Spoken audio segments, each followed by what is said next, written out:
Ռիոփենի եթերում Ռինյուզի թողարկումն է, բարև ձեզ։ Նախ մեկ հրատապ լուր ձերբակալվել են Խաչատուր Աբովյանի անվան պետական մանկավարժական համալսարանի ռեկտորը եւ պրոռեկտորներից մեկը։ Հակակոռուպցիոն կոմիտեից հայտնում են, որ վերջիններս մեղադրվում են համալսարանի տարբեր աշխատակիցներից կազմված հանցավոր կազմակերպություն ստեղծելու եւ ղեկավարելու, առանձնապես խոշոր չափերով վատնում եւ խարդախություն կատարելու, ինչպես նաեւ կաշառք ստանալու մեջ։ Քրեական վարույթի շրջանակում ձերբակալվել են նաեւ համալսարանի մի շարք այլ աշխատակիցներ եւս։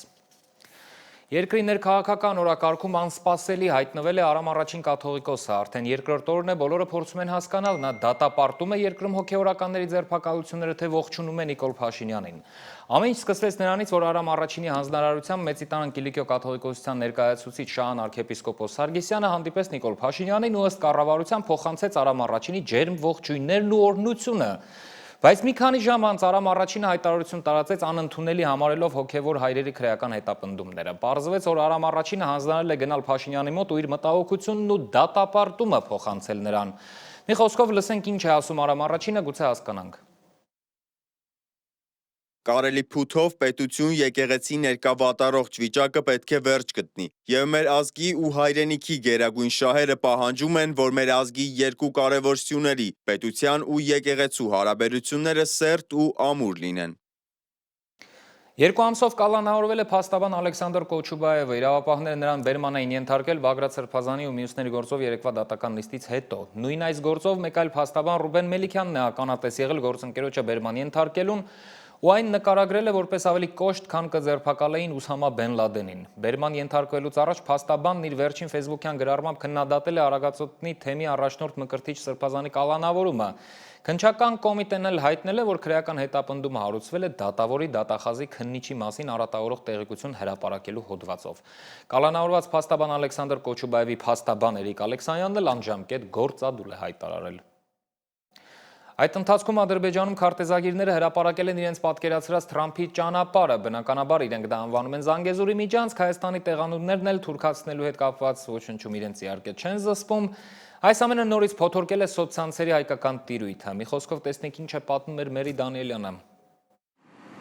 Ադրբեջանում պետության հովանու ներքո գործող քարտեզագիրների միավորումը հրապարակել է այսպես կոչված Զանգեզուրի միջանցքի քարտեզը, որտեղ Հայաստանի տեղանունները թյուրքացված են։ Ճանապարհի վրա չկան նշաններ, որոնք կհուշեն անցակետերի մասին։ Քարտեզագետ Ռուբեն Գալչյանի խոսքով այս քարտեզի հրապարակումով Իլհամ Ալիևը հակադրվում է իր իսկ ստորագրությանը, որով իբր ճանաչում է Հայաստանի ամբողջականությունն ու ինքնիշխան տարածքը։ Քարտեզում կարմիրով նշվածը Իրանի ճանապարհն է, դեղինը Հայաստանի ավտոճանապարհը, կապույտը Արաքս գետը, որը մեր երկրի սահմանն է։ Սև-սպիտակ գծերով պատկերված է կառուցվելիք երկաթուղին, որն ամբողջովին Հայաստանի տարածքով է անցնում։ Այս դեպքում քարտեզագետը հարց է բարձրացնում. ինչպես է Ադրբեջանը դրան անվանում տալու իրավունք վերապահում իրեն։ Իրանք կարող են Զանգեզուրի միջանցքը դնել իրենց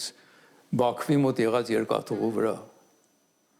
բայց Հայաստանի տարածքում անցնող ճանապարհի վրա իրավասու չի անունը դնել իր անունով կոչել Զանգեզուրի միջանցք։ Սա Զանգեզուրի միջանցիկ ճանապարհ է, տարանցիկ ճանապարհ է, տրանզիտ ճանապարհ է, ոչ թե միջանցք է։ Ռուբեն Գալչյանի կարծիքով սահմանազատումը պետք է օր առաջ իրականացվի, որպեսզի հստակեցվի, թե որտեղ են տեղադրվելու անցակետերն ու մաքսակետերը։ Նրա կարծիքով գործընթացից Հայաստանը վնասներով դուրս գալու կամ չգալու խնդիր չունի, քանի որ ինչպես հայտնի է, սահմանազատումը կատարվելու է երկու պետությունների իշխանությունների հռչակած Ալմա-Աթայի հռչակագրի հիման վրա։ Ալմա-Աթայի հռչակագրի համաձայն մենք տալիք Ադրբեջանին ոչինչ չունենք, բացի այդ մի քանի քառակուսի կիլոմետր ճանապարհը, որը մենք դրա շրջապատը Տավուշում գրավել ենք, որպեսզի անվտանգ լինի մեր ճանապարհը անցանելի լինի։ Եթե դրանք վերադարձնենք Ադրբեջանին, Իջևանից դեպի նոյեմբեր գնացող ճանապարհը այլևս չի աշխատի։ Մինչդեռ Ադրբեջանը գրավել է 240 կամ ավելի քառակուսի կիլոմետր մեր տարածքներից։ Ըստ մասնագետի, երբ մեր երկրի վարչապետը հայտարարում է, թե մենք Ադրբեջանին վերադարձնելու տարածքներ ունենք, պիտի նաև նշի, որ դրանք կազմում են Ադրբեջանի գրավածի 1%-ը, որի մասին սակայն Նիկոլ Փաշինյանը լռում է։ Փոխարենը նա նորից անդրադարձել է այսպես կոչված Զանգեզուրի միջանցք տերմինին, նշելով, որ այդ հարցերը մեկնաբանելիս մենք պետք է հիմնվենք ոչ թե բանավոր հայտարարությունների, այլ գրավոր փաստաթղթերի վրա, եւ դա այլևս արդիական թեմա չէ։ Հիմա մենք աշխատում ենք բովանդակային տեքստի վրա, նախագծի բովանդակության գեներացման վրա։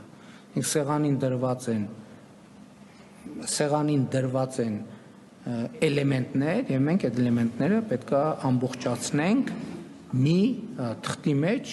այսինքն առաջին թուղթը պետք է ընդունվի նախագիծը, երկրորդ, երրորդ, չորրորդ եւ այդպես հարցը պետք է հասնի տրամաբանական հաջորդ փուլին։ Քարտեզը դառնում է գործիք հավակնությունների համար, երբ կեղծվում է, բայց այդպիսի քարտեզներն ըստ մասնագետի չեն վավերացվում երկկողմ։ Օրինակ, խորհրդային սահմանադրությամբ Սևլճի հյուսիսային ծայրամասի միայն մի նեղ շերտ է Ադրբեջանին պատկանում, մնացածը ամբողջությամբ Հայաստանի տարածքում էր։ Նրանք այսօր առաջ են եկել, բացի Սևլիճի չափ, 2-3 դրա համավասար տարածք մտել են Հայաստանի տարածք եւ նոր քարտեզներ են տպել, որ ցույց է տալի, որ իրենց իրական սահմանը այդ նորն է, որ իրենք գրավել են արդեն, նաև իշխանասարն են գրավել, այդ շրջապատում ուրիշ սարեր են, բարձունքներ են գրավել,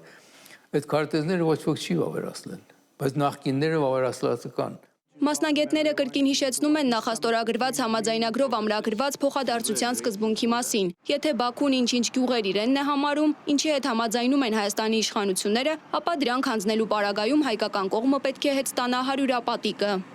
Մերի Դանիելյան, Free Open Media։ Միացյալ Նահանգներում Հայաստանի դեսպանը հանդիպել է Դոնալդ Թրամփի հատուկ բանագնաց Սթիվ Վիթքոֆի հետ հոլոքոստի թանգարանում Մերձավոր Արևելքի խաղաղության գաղափարաժողովի ժամանակ։ Խոսել է Վաշինգտոնյան փաստաթղթերի ու տարածաշրջանային զարգացումների մասին։ Դե իսկ Թրամփի առաջին ժամկետի ազգային անվտանգության հարցերով նախկին խորհրդական Ջոն Բոլթոնին մեղադրանք է առաջադրվել գաղտնի տեղեկությունների հետ անփույթ վարվելու համար։ Իրավապահները կասկածում են, որ Թրամփի հետ վիճած Բոլթոնը երրորդ անձանց է փոխանցել գաղտնի փաստաթղթեր, ընդ որում 8 անգամ։ Թրամփն էլ ասել է, որ 76-ամյա Բոլթոնը վատ տղա է։ Դոնալդ Թրամփը շատերին է վատ տղա համարում, այդպես էլ ասում է, բայց օրինակ Ռուսաստանի նախագահին այդպես չի բնորոշում երբեք։ Խոսել են հեռախոսով, պարզվել է, որ մոտակա 2 շաբաթվա մեջ հանդիպելու են Բուդապեշտում։ Գազայում խաղաղություն հաստատելուց հետո Թրամփը նորից կենտրոնացել է Ուկրաինայի վրա, շատ պարզ մարտավարություն է որդեգրել, Ուկրաինային ուզում է տալ շատ լուրջ հրթիռներ, իրականում չի ուզում տալ ու բացահայտ կերպով փորձում է Ռուսաստանին դրդել գնալ զիջումների, սպառնալով Ուկրաինային նոր զենքեր տալով։ Թե ինչ դուրս կգա սրանից կտեսնենք, բայց որ Պուտին-Թրամփ նոր հանդիպում է պատրաստվում, արդեն դրական ազդակ է։ Իդեպ Հունգարիայի վարչապետը, որին հավանաբար լավ եք ճանաչում, Էրդողանի ու Ալիևի մտերիմը, Սաֆարովին արտահանձնածը, որը դեռ Հունգարիայի ղեկավարն է, կարծես տեղյակ էլ չէր, որ ռուսներն ու ամերիկացիները որոշել են իր երկրում հանդիպել, ամեն դեպքում նրա արձագանքից այդպիսի տպավորություն էր։ ԱՄՆ նախագահ Դոնալդ Թրամփը Ռուսաստանի պաշտոնակից Վլադիմիր Պուտինի հետ հեռախոսազրույցից հետո հայտարարել է առաջիկա 2 շաբաթվա ընթացքում Հունգարիայի մայրաքաղաք Բուդապեշտում նրա հետ հանդիպում անցկացնելու մտադրության մասին, Ուկրաինայում պատերազմի դադարեցման ուղիները քննարկելու նպատակով։ Մենք քիչ առաջ հեռախոսազրույց ունեցանք, ինչպես գիտեք, նախագահ Պուտինի հետ։ Իմ կարծիքով շատ լավ զրույց էր, այնպես որ մենք դրա մասին գուցե ավելի ուշ կխոսենք, բայց այն շատ լավ անցավ։ Իր հերթին Ռուսաստանի նախագահի արտաքին քաղաքականության հարցերով օգնական Յուրի Ուշակովը հավելել է, որ Մոսկվայի նախաձեռնությամբ կայացած եւ գրեթե 2.5 ժամ տևած զրույցը եղել է չափազանց անկեղծ։ Ուշակովը հաստատել է, որ հանդիպման վայրը Բուդապեշտը առաջարկել է Թրամփը, ինչին Պուտինը միանգամից համաձայնել է։ Անմիջապես արձագանքել է Հունգարիայի վարչապետ Վիկտոր Օրբանը, որը հայտնի է թե Թրամփի հանդեպ համակրանքի բազմակի արտահայտություններով եւ թե միաժամանակ Ռուսաստանի հետ սերտ կապեր պահպանող գրեթե միակ եվրոպացի առաջնորդ։ Իրականում, եթե լավ մտածենք, ուրիշ տարբերակ էլ չկար։ Եթե նրանք ուզում էին հանդիպումը կազմակերպել Եվրոպայում, ապա պետք է հիշել, որ ռուս-ուկրաինական պատերազմը հենց Եվրոպայում է տեղի ունենում, եւ երբ նայում ես քարտեզին եւ ղեկավարներին, միանգամից հասկանալի է դառնում, որ այսօր Բուդապեշտը գործնականում միակ տեղն է Եվրոպայում, որտեղ կարելի է նման հանդիպում անցկացնել։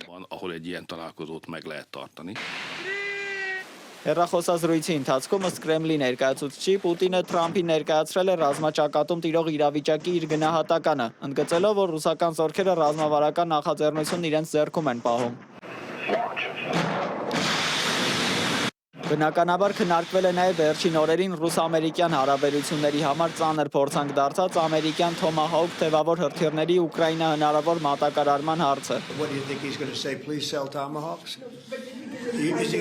Ես իրապես ասացի, դուք դեմ չեք լինի, եթե ես մի քանի հազար Թոմահաուք տամ ձեր հակառակորդին։ Ես դա նրան ասացի, ես դա հենց այդպես էլ ասացի, նրան այդ միտքը դուրս չեկավ, իսկապես դուրս չեկավ։ Ոչ, ես դա այդպես էլ ասացի, երբեմն պետք է մի փոքր թեթև վերաբերվել, բայց ոչ, նա չի ուզում։ Թոմահաուքը դաժան զենք է, այն շատ դաժան հարձակվողական, աներևակայելի ավերիչ զենք է։ Ոչ ոք չի ուզում, որ իր ուղղությամբ Թոմահաուքներ արձակեն։ Զուգահեռաբար հենց նույն օրը Ուկրաինայի արևելքում Դոբրոպոլի Մարիուպոլեի մերձակայքում ուկրաինական Ազով բրիգադը հաղորդել է ավելի քան 20 միավոր տեխնիկայով ռուսական լայնածավալ զրահատանկային ստորաբաժանման գրոհը հաջողությամբ հետ մղելու եւ հակառակորդին զգալի կորուստներ պատճառելու մասին։ Իսկ Դաշնության պաշտպանության նախարարությունը հայտնել է, որ վերջին 1 շաբաթվա ընթացքում զորքերը գրավել են մի շարք բնակավայրեր Խարկովի, Դոնեցկի եւ Դնեպրոպետրովսկի ուղղություններով։ Զելենսկին իր հերթին ակնկալում է հանդիպման ընթացքում Թրամփին համոզել ավելացնել ռազմական աջակցությունը եւ տրամադրել Թոմահաուք հեռահար հրթիռները, որոնք կարող են ուկրաինական հարվածների համար հասանելի դարձնել Մոսկվան եւ Ռուսաստանի այլ խոշոր քաղաքները։